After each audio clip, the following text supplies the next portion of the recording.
Les pompiers se battent toujours contre plusieurs incendies en Espagne, notamment dans la province de Valence. Près d'Alicante, un feu a dévasté quelques 8000 hectares de végétation et a entraîné l'évacuation de 2000 personnes. D'autres incendies sont toujours actifs près des villes de Begis, Les Souzeres et Calles, toujours dans le sud-est du pays. Près de Saragosse, en revanche, l'incendie qui a ravagé 6000 hectares de forêt a été maîtrisé, même si les soldats du feu restent très vigilants. Les personnes qui avaient été évacuées préventivement vont bientôt pouvoir rentrer chez elles.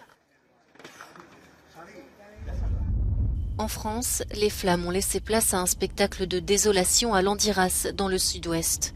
Le feu a été fixé dans le week-end après avoir brûlé 7400 hectares de forêt. Les habitants, encore sous le choc, ont pu rentrer chez eux. C'est une grande tristesse parce que c'est tout le paysage, toute la nature, toute la faune, toute la flore. C'est dommage. Et encore, moi je me dis qu'on a de la chance parce qu'en fait, moi je pense à ceux qui ont perdu les maisons. Attisés par la sécheresse et les fortes chaleurs, les incendies se multiplient sur le continent. Depuis le début de l'année, 660 000 hectares ont brûlé dans l'Union européenne, un record. Des pays d'ordinaire épargnés sont touchés comme le Royaume-Uni.